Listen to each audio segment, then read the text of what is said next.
morning all. This is me Punesh Kumar Tembre, and in today's class of design and analysis of algorithms, we have to go for the topic asymptotic notations. So here, basically, there are three types of asymptotic orders or asymptotic notation. First one is big O notation. Then next we have big theta notation, and we have big omega notation. The big O notation is also called as upper bound, and generally it is used for analyzing the algorithm in worst case. The next notation is big theta notation. Big theta notation is called as tight bound, and generally it is used to compute the complexity of an algorithm in average case. Whereas third asymptotic bound is big omega notation, which is also called as lower bound, and generally it is used to analyze the algorithm in best case. इसके अलावा ये तीन notation के अलावा और भी दो notations हमारे पास होते हैं जिन्हें हम कहते हैं small O notations and small omega notations. तो स्मॉल ओ नोटेशंस क्या और स्मॉल ओमेगा नोटेशंस क्या है ये हम आने वाले सब्सिक्वेंट क्लासेस में देखेंगे, बट आज की क्लास के लिए हमें इतना ही समझना है कि बेसिक जो नोटेशंस है एसिम्प्टोटिक नोटेशंस है ये तीन टाइप के हैं, big O, big theta and big omega notation. सबसे पहले समझेंगे कि हम बिग ओ नोटेशन क्या होता है। तो बिग ओ नोटेशन के बारे में हमने बोला था कि बिग ओ नोटेशन इज और अपर बाउंड। यहाँ आप देख सकते हैं बिग ओ नोटेशन जो है वो हमारा अपर बाउंड है, और जनरली किसी एल्गोरिथम का वर्स्ट केस एनालिसिस जब परफॉर्म करना होता है तब हम बिग ओ नोटेशन यूज करते हैं। तो बिग ओ नोटेशन को जो डिफाइन किया गया है उसका डेफिनेशन है f of n is said to be big O of g of n if there exist positive constants c and n0 such that 0 should be less than or equals to f of n should be less than or equals to c of g of n for all n greater than equals to n0। अब इसका मतलब क्या है, हमारे पास दो functions दिए हैं, एक फंक्शन है f of n और दूसरा फंक्शन है g of n। तो function f of n is asymptotically bound by big O notation to the function g of n। ये तभी हो सकता है जब हर हाल में f of n जो रहेगा ये f of n हमेशा c into g of n के मुकाबले एक तो लेस देन रहेगा या इक्वल्स टू रहेगा for all the values which are n greater than or equals to n0, जिसमें c की वैल्यू आपकी c की वैल्यू जो है आपकी एक या एक से बड़ी होनी चाहिए, यानी पॉजिटिव कांस्टेंट होना चाहिए, यानी ग्रेटर देन 0 होना चाहिए c, जबकि n0 जो रहेगा वो ग्रेटर देन और इक्वल्स टू 1 होना चाहिए। अब ये तो देख लिया हमने टेक्निकल डेफिनेशन। इस टेक्निकल डेफिनेशन का मतलब क्या है? तो टेक्निकल डेफिनेशन का मतलब है कि अगर हमारे पास f ऑफ n एक फंक्शन है और g ऑफ n फंक्शन अगर n² दिया है तो f of n is asymptotically bound by notation big O of n²। अगर ऐसा है इसका मतलब f of n can be larger than n² sometimes. इसका मतलब ये है f of n is equals to big O of n² तब रहेगा जब f ऑफ n की वैल्यू जो रहेगी वो हमेशा n² के मुकाबले लेस देन और इक्वल्स टू होना चाहिए। अब ये चीज क्या है, इस चीज को समझने के लिए हम ग्राफिकल व्यू देख लेते हैं बिग O नोटेशन का। यहाँ आप देख सकते हैं कि बिग O नोटेशन जिसको हम अपर बाउंड कहते हैं, ये अपर बाउंड का ग्राफिकल व्यू यहाँ पे आपको दिख रहा होगा। तो ग्राफिकल व्यू क्या है, इसके लिए फिर से हम इसकी जो डेफिनेशन थी उस डेफिनेशन को रिविजिट करते हैं। f of n will be equals to big O of g of n, then there exists positive constant c and n0 such that f of n should be less than or equals to c of g of n for all n greater than equals to n0। अभी आप यहाँ पे देख सकते हैं कि हमारे पास एक x एक्सिस है और एक y एक्सिस है। x यानी हॉरिजॉन्टल एक्सिस और y यानी वर्टिकल एक्सिस। तो x एक्सिस जो है ये इंडिकेट कर रहा है व्हाट इज द इनपुट, जबकि y एक्सिस जो है वो इंडिकेट कर रहा है what is the time complexity, यानी कितना इनपुट देंगे तो उस इनपुट के हिसाब से मेरे एल्गोरिथम को रन होने के लिए कितना कॉम्प्लेक्सिटी लगेगा। Means if I am providing some amount of input to any algorithm then as far as that input size is concerned what will be the time complexity। इसके लिए हमने एक ग्राफ प्लॉट किया। अब ग्राफ प्लॉट करते वक्त हम input का साइज धीरे धीरे बढ़ाते जा रहे हैं, यानी एक्स एक्सिस पे बढ़ते जा रहे हैं, वैसे वैसे वाई एक्सिस पे जो हमको कॉम्प्लेक्सिटी मिलेगी उस कॉम्प्लेक्सिटी को हम नोट करते जा रहे हैं। अब इससे पहले वाले क्लास में हमने देखा था, जो क्लास था regarding motivation for asymptotic analysis, वहां पे हमने एक चीज पढ़ा था, और वो चीज था कि जैसे जैसे हमारा इनपुट साइज बढ़ता है वैसे वैसे हमारी कॉम्प्लेक्सिटी भी बढ़ती है। तो डेफिनेटली यहाँ पे इनपुट साइज अगर हम एक्स एक्सिस पे बढ़ाने जाएंगे तो वाई एक्सिस पे हमारी कॉम्प्लेक्सिटी भी बढ़ेगी। अब हमारी एक्चुअल कॉम्प्लेक्सिटी क्या है? ये एक्चुअल कॉम्प्लेक्सिटी जिस फंक्शन से मिल रही that function is called as F of N. और हमारे पास एक दूसरा फंक्शन है जिसे कहेंगे हम C of ji of N. अब C of ji of N क्या है? तो C of ji of N को जनरली हम कहेंगे upper bound to F of N. अब upper bound to F of N का मतलब क्या है? Upper bound to F of N का मतलब यह है कि एफ ऑफ एन की वैल्यू हर हाल में C of ji of N के ऊपर नहीं जाएगी। अब असिम्प्टोटिक एनालिसिस का बेसिक मतलब क्या है? असिम्प्टोटिक एनालिसिस का बेसिक मतलब ये होता है कि अगर हमें कोई चीज कैलकुलेट करना है तो वो चीज एक्चुअली कैलकुलेट ना करते हुए अप्रोक्सीमेटली कैलकुलेट करेंगे। जैसे कि मैंने अगर आपको कोई असाइनमेंट दिया और मैंने बोला है कि ये आप असाइनमेंट कब तक कंप्लीट करके दोगे, तो अगर आप बोल रहे कि सर ये असाइनमेंट हम आपको 3 दिन में कंप्लीट करा के देंगे, एट द मोस्ट 3 दिन में कंप्लीट करा के देंगे, ऐसा स्टेटमेंट अगर आप दे रहे हैं तो क्या ये एग्जैक्ट स्टेटमेंट है? क्या नहीं। एक्चुअली आपको किसी असाइनमेंट को कंप्लीट करने के लिए हो सकता है कि 2 दिन 4 घंटे 3 मिनट लग रहे हो, लेकिन 2 दिन 4 घंटे 3 मिनट में वो असाइनमेंट कंप्लीट करके देंगे, ऐसी बात हम कर रहे क्या? नहीं। डे टू डे लाइफ में जनरली हम ऐसा बोलते हैं कि अप्रोक्सीमेटली इस चीज को कंप्लीट कराने के लिए एट द मैक्स इतना टाइम लगेगा।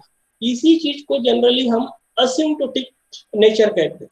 तो अगर मैंने कोई एल्गोरिदम डिजाइन किया है और उस एल्गोरिदम की रन टाइम कॉम्प्लेक्सिटी अगर मैं कैलकुलेट कर रहा हूँ और वो असिम्प्टोटिक कॉम्प्लेक्स एल्गोरिदम की कॉम्प्लेक्सिटी अगर एफ ऑफ एन है तो F of N is called as actual complexity. लेकिन ये एक्चुअल कॉम्प्लेक्सिटी को अभी हमें एक्चुअली ना डिराइव करते हुए हमें उसको एनालाइज करना है अप्रोक्सीमेटली। तो अप्रोक्सीमेट एनालिसिस को जनरली हम यहाँ पे कहेंगे जी ऑफ एन। तो एफ ऑफ एन का approximate analysis g of N है, लेकिन जी ऑफ एन कैसा?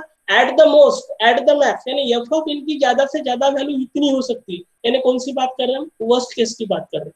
तो कोई एल्गोरिदम की एक्चुअल कॉम्प्लेक्सिटी अगर एफ ऑफ एन है तो वो f of n worst case से ज्यादा कहां तक के रह सकती है? इस चीज में अगर हम बात करेंगे तो now it is called as upper bound to that particular complexity. तो यहाँ पे एफ ऑफ एन का upper bound c of ji of n तब हो सकता है जब हर हाल में एफ ऑफ एन जो है ये सी ऑफ जी ऑफ एन से ज्यादा नहीं होगा। लेकिन कौन से वैल्यूज के लिए? वो सारे वैल्यूज के लिए जहां पे एन की वैल्यू जो है वो ग्रेटर देन और इक्वल टू एन जीरो रहेगी। तो आप देख सकते हैं कि इनिशियली इनपुट्स के लिए आप फ्लक्चुएशंस हो रहे हैं, कभी एफ ऑफ एन ज्यादा है कभी जी ऑफ एन ज्यादा है, लेकिन जैसे ही हमने एन नॉट को क्रॉस किया उस पर्टिकुलर पॉइंट के आगे अगर आप देखोगे तो एफ ऑफ एन जो है ये कभी भी जी ऑफ एन के ऊपर नहीं जा रहा है, C of ji of N के ऊपर नहीं जा रहा है। तो in such situation now we can say that F of N is upper bounded by G of N. यानी एफ ऑफ एन का बिग ओ नोटेशन जिस फंक्शन से हम इंडिकेट कर सकते हो इंडिकेशन क्या रहेगा? Function G of N. This is what the definition of upper bound. तो अगर हमारे पास कोई एल्गोरिदम है और उस एल्गोरिदम की वर्स्ट केस में कॉम्प्लेक्सिटी क्या हो सकती है ये अगर हमें असिम्प्टोटिकली अगर बताना है तो असिम्प्टोटिकली बताने के लिए जनरली हम बिग नोटेशन का यूज करते हैं। अब आप यहाँ पे देख सकते हैं कि हम एक एग्जांपल के थ्रू स्टडी करेंगे कि अगर हमारे पास कोई एक एक्चुअल फंक्शन है जो कि रन टाइम कॉम्प्लेक्सिटी दे रहा है हमारे एल्गोरिदम की, तो फिर उस एल्गोरिदम के एक्चुअल रन टाइम कॉम्प्लेक्सिटी के लिए अपर बाउंड वाला फंक्शन क्या रहेगा, यानी उसका बिग ओ नोटेशन क्या रहेगा, that we have to compute. तो एक फंक्शन दिया है 3 ऑफ n प्लस 2, ये है एफ ऑफ n हमको दिया हुआ है। तो बोला गया है क्या ये वाला फंक्शन अपर बाउंडेड है बाय n, यानी 3n प्लस 2 का अपर बाउंड n हो सकता है क्या? This is we have to compute. इस तरह का क्वेश्चन है। तो ये अगर आपको कैलकुलेट करना है तो आपको बिग ओ नोटेशन की जो डेफिनेशन होती है उस डेफिनेशन को रिविजिट करना पड़ेगा। और बिग ओ नोटेशन का डेफिनेशन जो है वो है एफ ऑफ एन जो है वो हर हाल में C of ji of N से नीचे रहेगा, वो हर एक इनपुट के लिए ग्रेटर देन और इक्वल टू एन नॉट। तो अभी हमें क्या करना है? सबसे पहले तो एफ ऑफ एन जो है उसको लिख लेना है, उसके बाद जी ऑफ एन को लिखना है और फिर चेक करना है क्या ये वाली कंडीशन फुलफिल हो रही है क्या। तो उसी चीज को हमने यहाँ पे लिखा है, एफ ऑफ एन को लिखा है और हमने जी ऑफ एन को लिखा है। जबकि आपको कंपेयर करना है c into g of n, इसलिए हमने c into g of N को लिखा है। और कंडीशन जो है वो less than equals to condition check करना है, इसलिए हमने लेस देन इक्वल्स टू लिखा है। अब आपका एफ ऑफ एन क्या है 3n+2 और जी एन क्या है n, इसलिए एफ ऑफ एन को लिखा है 3n+2 और जी ऑफ एन को लिखा है हमने n। इसलिए हमें जो कंडीशन चेक करना है वो कंडीशन है 3n+2 less than equals to c into n, ये कंडीशन फुलफिल हो रही है। इसलिए मुझे ये कांस्टेंट सी आइडेंटिफाई करना है और ये input n naught value identify करना है। तो सी की वैल्यू हमेशा ग्रेटर देन 0 होनी चाहिए और एन नॉट की वैल्यू जो है ये हमेशा 1 या 1 से बड़ी होनी चाहिए। और ऐसी दो वैल्यू आइडेंटिफाई करने के बाद उस एन के आगे के यानी एन नॉट के आगे के किसी भी एन के लिए, एन नॉट से किसी भी ग्रेटर एन के लिए ये कंडीशन मेरी ट्रू अगर आ रही है तो फिर हम कह सकते हैं कि 3n+2 इस एफ ऑफ एन का अपर बाउंड जो है वो n रहेगा। तो अभी हमने 3n+2 ये कंडीशन लिखा लेस देन इक्वल्स टू, अभी मुझे क्या करना है कि मुझे सिंपली चेक करना है c into g of N हर हाल में बड़ा हो रहा है क्या एज कंपेयर टू 3n+2, ये चेक करना है। तो अभी थोड़ा लॉजिकली सोचिए, 3n+2 लेफ्ट हैंड साइड में और c into n right hand side में, तो cn अगर आपके 3n+2 से बड़ा होना चाहिए तो c की वैल्यू आपको कितना करना पड़ेगा, क्योंकि c की वैल्यू अगर मैं 1 पुट करूंगा तो राइट हैंड साइड तो बड़ा नहीं रहेगा, 2 भी पुट करेंगे तो बड़ा नहीं रहेगा, क्यों, क्योंकि इधर क्या है 3n है। इसलिए अगर मैं यहाँ 3n पुट करता हूँ तो 3n मैच हो जाएगा, बट लेफ्ट हैंड साइड में क्या है +2 है, इसलिए 3n की जगह मुझे क्या लिखना पड़ेगा 4n। इसलिए अभी c की वैल्यू हमने पुटअप की है 4n। तो now what we have, left hand side में 3n+2 और राइट हैंड साइड में 4n। तो क्या 3n+2 से 4n आपका बड़ा होगा क्या, तो 3n+2 से 4n आपका बड़ा हो गया, यानी ये कंडीशन के लिए आपको n की वैल्यू चेक करना पड़ेगा। तो n = 1 अगर हम पुट करते हैं तो लेफ्ट हैंड साइड क्या रहेगा 3 × 1+2, जबकि राइट हैंड साइड क्या रहेगा 4 × 1। तो लेफ्ट हैंड साइड बन जाएगा 3 + 2 5 और राइट हैंड साइड बन जाएगा ओनली 4। तो यहाँ पे भी कंडीशन आपकी फेल हो रही है फॉर n = 1। लेकिन n = 2 अगर हम डालते तब क्या होगा 3n+2 यानी 3 × 2 + 2, तो 3 × 2 = 6, 6 + 2 8। तो लेफ्ट हैंड साइड में 8 आ रहा है, राइट हैंड साइड में 4 × 2 that is 8 equals to condition fulfil हो रही है। उसके बाद n की वैल्यू अगर मैं 3 पुट अप करता हूँ तो फिर 3 3 जा 9, 9 और 2 11, जबकि इधर जो आएगा वो वैल्यू रहेगी 2। यानी अगर मैं c की वैल्यू 4 पुट अप करता हूँ और n0 की वैल्यू अगर हम 2 पुट अप करते हैं या 2 से कोई भी बड़ी वैल्यू अगर पुट अप करते हैं तो ऐसी सिचुएशन में मेरा राइट हैंड साइड हमेशा बड़ा रहेगा। And therefore what we can say, here we can say that this particular condition will be true only when c = 4 and n0 = 2। इसलिए n0 से कोई भी बड़ी वैल्यू, n0 से कोई भी बड़ी वैल्यू बोले तो 2, 2 से कोई भी बड़ी वैल्यू 3, 3 से कोई भी बड़ी वैल्यू 4, तो n0 से बड़ी वैल्यू या n0 यानी 2, 3, 4 डॉट डॉट डॉट हर एक वैल्यू के लिए अगर c कांस्टेंट अगर हम 4 रखते हैं तो ऐसी सिचुएशन में हमारा राइट हैंड साइड कैसा आएगा बड़ा आएगा। And therefore what we can say that कि f of n less than equals to c into g of n for all n greater than equals to n0 where n0 is 2 and c is equals to 4, ये condition fulfil हो रही है। Therefore f of n will be the big O of g of n और f of n कितना है 3n+2, g of n कितना है n, इसलिए 3n+2 ये फंक्शन अपर बाउंडेड है बाय n। Got it? यहाँ अगर क्लियर नहीं हुआ है हम एक और प्रॉब्लम समझ लेते हैं। तो look at this example number 2। यहाँ पे f ऑफ n जो दिया है वो दिया है आपको 2n², जबकि g ऑफ n जो दिया है वो दिया है n³। अब क्वेश्चन है क्या n³ is upper bound to 2n²? फिर से समझिए, क्या n³ is upper bound to 2n²? अब n³ is upper bound to 2n² है या नहीं, अगर आपको चेक करना है तो आपको क्या करना पड़ेगा, फिर से वही कंडीशन चेक करनी पड़ेगी जो बिग ओ के डेफिनेशन में हमने देखा था। कंडीशन क्या थी, f of n should be less than equals to c into g of n for all n greater than equals to n0 where n0 should be greater than equals to 1 and c should be greater than 0। तो अभी हम f of n की value यहाँ पे put up करके देखते हैं। तो here we have value of f of n 2n² क्योंकि दिया हुआ है, g of n हमको दिया है n³, इसलिए हमने लिखा 2n² less than equals to c into n³। अब यहाँ केयरफुली देखो 2n² से cn³ हर हाल में बड़ा रहेगा। इसके लिए c की वैल्यू क्या पुट करना पड़ेगा? डेफिनेटली आपको c की वैल्यू 1 अगर पुट कर देंगे तो c की वैल्यू 1 पुट अप करने के बाद यहाँ पे क्या दिख रहा है, ये हो जाएगा 2n² और इधर हो जाएगा 1n³। तो 2n² 1n³ से बड़ा रहेगा क्या? इसके लिए आपको करेक्ट वाली n की वैल्यू फाइंड आउट करना पड़ेगा। तो आप सिंपली यहाँ पे पुटअप करके देखिए, पुटअप करने के बाद आपको पता चलेगा कि 2n² less than equals to cn³। जब अगर c की वैल्यू अगर हम 1 पुट करते तो आपको n जो है ये हमेशा 2 या 2 से बड़ा ही पुटअप करना पड़ेगा, तब जाके ये पर्टिकुलर कंडीशन फुलफिल होगा। इसलिए f ऑफ n का मतलब 2n² less than equals to cn³, ये कंडीशन अगर आपको हर हाल में ट्रू कराना है और अगर आप c की वैल्यू 1 पुटअप करा रहे तो n की वैल्यू आपको 2 पुट करना पड़ेगा। इसलिए this particular condition will be true only when if you are putting the value of c is equals to 1 and n not equals to 2.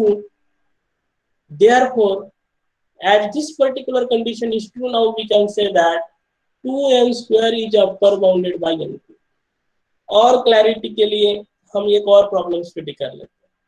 तो look at this particular problem. Problem है, क्या n² का upper bound n² हो सकता है? क्या n² का upper bound n² हो सकता है? अब n² का अपर बाउंड n² हो सकता है कि ये चेक करने के लिए फिर से कंडीशन आपको चेक करना है। f of n left hand side में डालो यानी n², और g ऑफ n भी राइट हैंड साइड में डालो इसलिए n²। इसलिए आप यहाँ पे देख सकते हैं कि here f of n n² and g of n n²। अब कंडीशन क्या है? n² less than equals to c into n²। ये पर्टिकुलर कंडीशन कब ट्रू होगी? ये पर्टिकुलर कंडीशन तब ट्रू होगी जब आप c की वैल्यू एक 1 पुट कर रहे हो और n की भी वैल्यू 1 पुट कर रहे हो। आपको सिंपली ये पर्टिकुलर कंडीशन चेक करना है, whether n² is less than equals to c into n²। ये पर्टिकुलर कंडीशन कब ट्रू होगी? जब आपकी c की वैल्यू क्या होगी और n की वैल्यू क्या होगी। तो this particular condition will be true only when if we are putting the value of c is equals to 1 and n0 is equals to 1। इसलिए भी हम ये कह सकते हैं कि वो सारे इनपुट जहाँ पे n0 की वैल्यू ग्रेटर देन 1 है या 1 है, 1 या 1 से बड़ा, और c की वैल्यू अगर हम 1 पुट करते तो वो सारे इनपुट के लिए पर्टिकुलर कंडीशन ट्रू होता है। इसलिए हम कहेंगे कि n² is upper bounded bye n²। और एक प्रॉब्लम देख लेते हैं। Here we have example number 4। 100n² plus not 100 1000n² plus 1000n is equals to big O of n² है क्या? इसका मतलब क्या है? क्या 1000n² plus 1000n is upper bounded by n²? अब ये समझने के लिए फिर से आपको कंडीशन चेक करना पड़ेगा। 1000n² plus 1000n less than equals to c into n²। क्यों? क्योंकि g of n क्या है आपका यहाँ पे? n², इसलिए g ऑफ n n² लिखा है और f ऑफ n² हमने लेफ्ट हैंड साइड में लिख दिया। अब आपको चेक करना है 1000n² plus 1000n less than equals to c into n², ये कंडीशन कब ट्रू होगा? अब अगर आप लॉजिकली सोचोगे तो ऐसा कभी हो ही नहीं सकता कि n² is greater than 1000n² plus 1000n, but asymptotic notation में ये जरूर हो सकता है। क्यों? क्योंकि आपको ये कांस्टेंट मल्टीप्लायर के साथ में चेक करना है। इसलिए 1000n² प्लस 1000n से cn² बड़ा रहेगा ही रहेगा। इन रियलिटी नहीं रह सकता, लेकिन असिम्प्टोटिक नोटेशन में बड़ा जरूर रह सकता है। क्यों? क्योंकि हम c की नॉन जीरो वैल्यू यहाँ पे पुट कर सकते हैं, और c की नॉन जीरो वैल्यू अगर पुट कर सकते हैं तो मेरा n क्या है? क्या राइट हैंड साइड बड़ा आ रहा है क्या, वो मुझे चेक करना है। तो लेफ्ट हैंड साइड में अगर आप देखोगे तो 1000n² तो ऑलरेडी है, राइट हैंड साइड को बड़ा आ रहा है यानी ये चेक करना है, तो मुझे ऐसी वैल्यू लेनी पड़ेगी जो हमेशा 1000 से बड़ी हो। इसलिए हम लोग पुटअप करके देखा है 1001 into n²। तो here we have to put the value of c is equals to 1001 into n²। और अभी आपको क्या चेक करना है? आपको ओनली चेक करना है 1000n² प्लस 1000n के मुकाबले 1001 into n², ये वाली वैल्यू ऐसे कौन सी वैल्यू ऑफ n है जिसके लिए पर्टिकुलर कंडीशन हमेशा ट्रू आ रही है।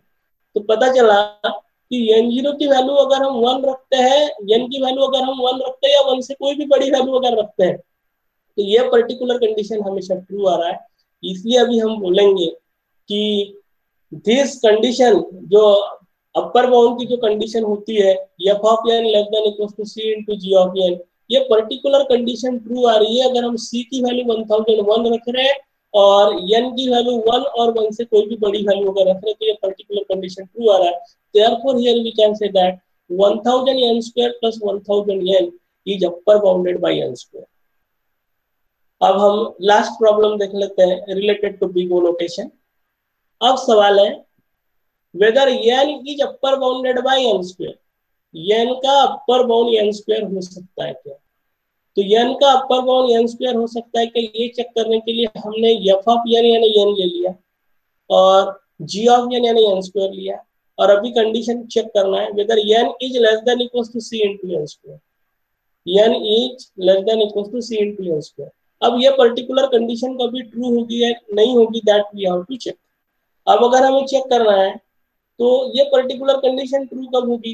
ये पर्टिकुलर कंडीशन तब ट्रू होगी जब c की वैल्यू कितनी है आपकी 1 और n0 की वैल्यू कितनी है 1। क्यों? क्योंकि n के मुकाबले n स्क्वायर तो कभी भी बड़ा ही रहने वाला है and that's why here you will not find the difficulty।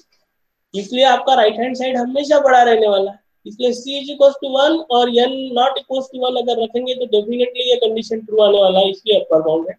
I think we have to check one problem in negative sense, इसलिए नेगेटिव सेंस का प्रॉब्लम अगर आप देखोगे तो वहां पे आपको रखना पड़ेगा कि big O of n square को आप लेफ्ट हैंड साइड में रखिए और n को आप राइट हैंड साइड में रखेंगे तब आपको ये कंडीशन शायद से ट्रू होते नहीं दिखेगा, तब हम कह सकेंगे कि n स्क्वायर का अपर बाउंड n नहीं हो सकता। But as far as this problem is concern हमारा f ऑफ n है और g ऑफ n स्क्वायर है, तो whether n is upper bounded by n square है क्या, तो यहाँ पे आंसर आपका ट्रू आएगा। इसलिए हम यहाँ बोलेंगे कि n का अपर बाउंड n स्क्वायर जरूर हो सकता है। तो these are some assignment problems for you. तो आप इनका स्क्रीनशॉट इस पर्टिकुलर स्लाइड का स्क्रीनशॉट लेके रख सकते हैं। मैंने 4 प्रॉब्लम्स दी है, इसमें आपको f ऑफ n की वैल्यू मैंने लेफ्ट हैंड साइड में दी और g ऑफ n की वैल्यू राइट हैंड साइड में दी है। आपको सिंपली चेक करना है कि राइट हैंड साइड में जो भी g ऑफ n दिए हुए हैं वो g of n upper bounded bye f of n है या getting it. So this was all about how to identify upper bound for any function. Now we have to see the big omega notation. तो सबसे पहले देखेंगे definition of big omega. तो big omega is defined as f of n will be equals to omega of g of n. There exists positive constant c and n0 such that 0 less than equals to f of n greater than equals to c into g of n for all n greater than equals to n0. तो यहाँ पे function दिए हैं हमको दो, f of n हमारा actual complexity function है जबकि g ऑफ n जो फंक्शन है ये अप्रोक्सीमेशन फंक्शन है। तो f of n will be lower bounded bye g of n only when if f of n is greater than equals to c into g of n for all n greater than equals to n0। तो आप देख सकते हैं कि omega notation और big ओ में difference जो दिख रहा है आपको यहाँ पे दिख रहा होगा। क्यों? क्योंकि f ऑफ n और c into g of n दोनों को हम कंपेयर कर रहे थे और ये कंपेरिजन ऐसा था कि f of n was less than equals to c into g of n if we are going for big O notation, जबकि अगर हम बिग ओमेगा नोटेशन के लिए जाते हैं तो f ऑफ n जो है ये आपका हर हाल में c into g of n से बड़ा होना चाहिए for all n greater than equals to n0। इसी चीज को हम समझेंगे।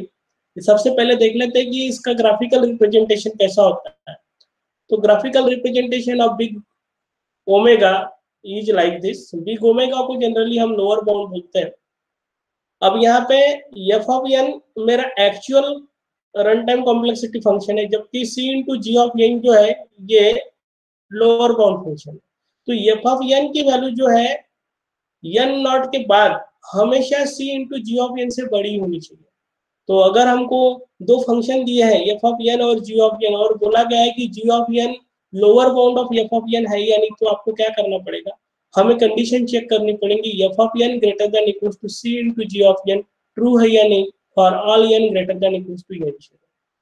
तो इन्हीं चीज को हम एग्जांपल के थ्रू समझेंगे। तो एग्जांपल है 3 of n is equals to omega of n है या नहीं।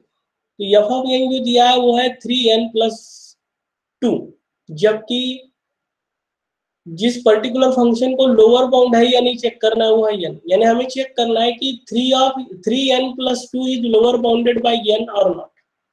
अब इसको अगर चेक करना है तो हमें क्या करना पड़ेगा, f ऑफ n और g ऑफ n इनको कंपेयर करना पड़ेगा। तो हमने यहाँ पे लिया है f ऑफ n और यहाँ लिया है g ऑफ n, जबकि हम कंडीशन अगर चेक करते तो कंडीशन में क्या है, f of n is greater than equal to c into g of n है या नहीं, ये हमें चेक करना है। तो कांस्टेंट मल्टीप्लायर के साथ हमेशा f ऑफ n आपका बड़ा होना चाहिए, इसलिए हमने कंडीशन यहाँ पे अप्लाई कर दिया है ग्रेटर देन और इक्वल्स टू। तो f ऑफ n जो है वो है 3n+2 और g ऑफ n जो है वो है n। तो हमें क्या चेक करना है, 3n+2 is greater than equals to c into n है या नहीं, ये चेक करना है। तो अभी हमने क्या किया, हमने यहाँ पे f ऑफ n लिया है 3n+2 और c into g of n जो है वो है cn। अब हमारा यम ये है कि f ऑफ n हमारा हर हाल में बड़ा होना चाहिए एज कम्पेयर टू cn। इसके लिए c की वैल्यू क्या पुट करेंगे, तो हमने पुट किया c की वैल्यू 1, तो c की वैल्यू अगर 1 पुट करते तो लेफ्ट हैंड साइड होगा 3n+2, राइट हैंड साइड होगा n। तो n से तो हमेशा 3n+2 बड़ा रहेगा, और ये सारी चीजें ये लेफ्ट हैंड साइड हमेशा बड़ा रहेगा अगर हम n की वैल्यू 1 या 1 से कोई भी बिगर वैल्यू लेते हैं। इसलिए this particular condition will be true only when if c is greater than equals to 1 and n is greater than or equals to 1, therefore n square will be equals to omega of n, यानी n square is lower bounded by n for c is equals to 1 and n not is equals to 1। Same चीज को हम study करेंगे एक और example के साथ। तो here we have example 2, carefully look at it. Function दिया है f ऑफ n है आपका 3n+2 और g ऑफ n जो दिया है वो n स्क्वायर। तो क्वेश्चन है whether 3n+2 is lower bounded by n square और not, this we have to identify.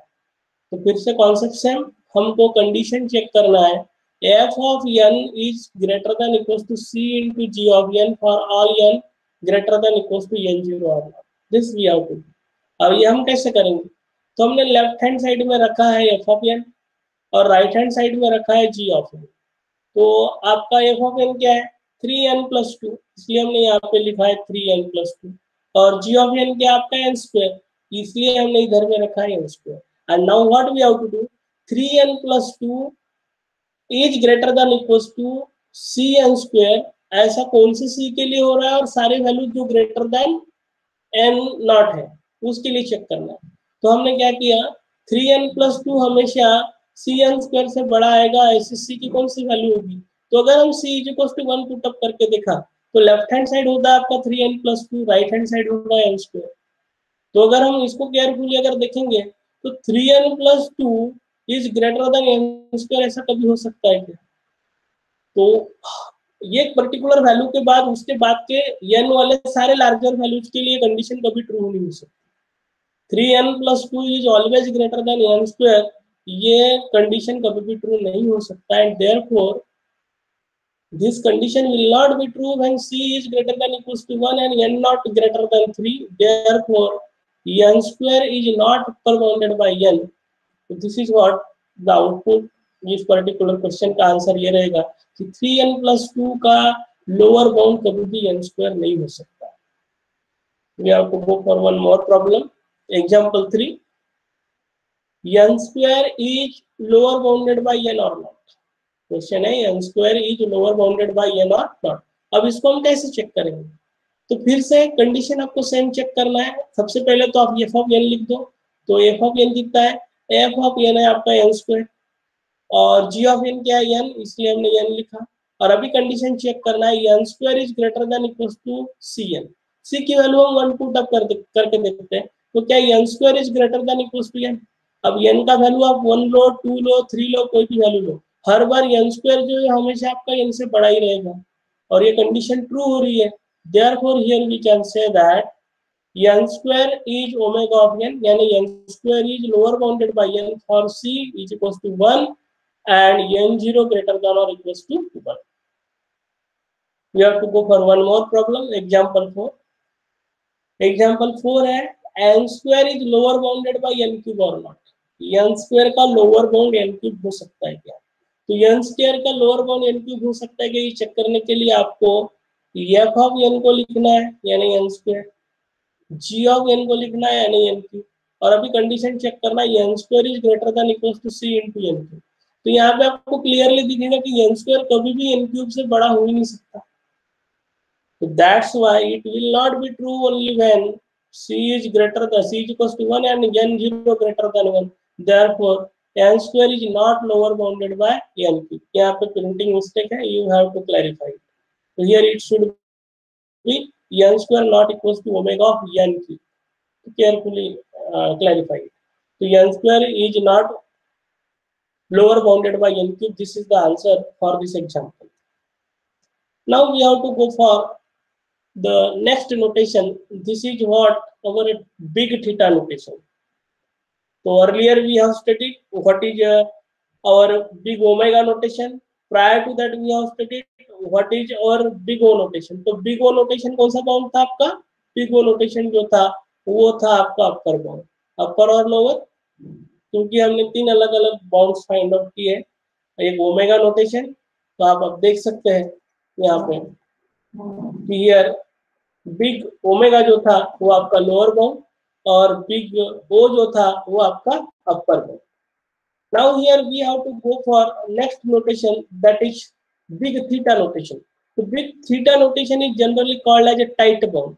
अब टाइट बाउंड का डेफिनेशन क्या है? टाइट बाउंड का डेफिनेशन ये है कि यहाँ पे दोनों के दोनों बाउंड आते हैं। आपका एफ ऑफ एन जो होता है वो एक बाउंड के हिसाब से अपर बाउंडेड होता है और एक बाउंड के हिसाब से लोअर बाउंडेड होता है। तो कंडीशन चेक कर लेते हैं। F of N is said to be theta of ji of n if there exist positive constant c1 c2 and n0 such that c1 g of n is less than equals to fn less than equals to c2 g of n for all n greater than equals to n0। इसका मतलब क्या है? f of n जो है ये c1 g1 के मुकाबले बड़ा होना चाहिए जबकि c2 g1 के हिसाब से छोटा होना चाहिए। तो यहाँ पे हमको दो कंडीशन चेक करना है। ये f of n जो है वो c1 g1 के हिसाब से बड़ा होना चाहिए जबकि c2 g of n के हिसाब से छोटा होना चाहिए। तो यहाँ पे अपर बाउंड और लोअर बाउंड हमें दोनों चेक करना पड़ता है।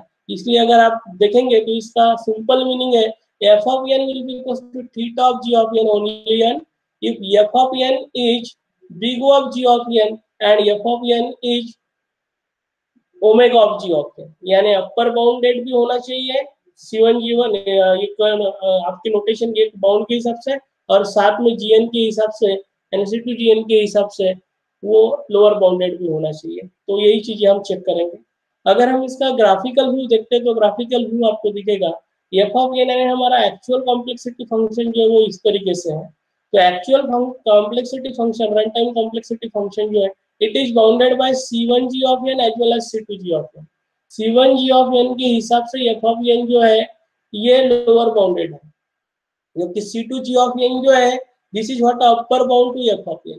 तो that's why what we have to do here कि जब कभी भी हमें कोई f of n दिया और g of n दिया है तो हमें चेक करना पड़ेगा क्या वो f of n g of n के हिसाब से अपर बाउंड में भी आता है क्या और लोअर बाउंड में भी आता है क्या। और अगर अपर बाउंड और लोअर बाउंड दोनों उस पर्टिकुलर आपके रन टाइम कॉम्प्लेक्सिटी फंक्शन के लिए एग्जिस्ट करते हैं तो फिर हम बोल सकते हैं कि it is what a tight bound.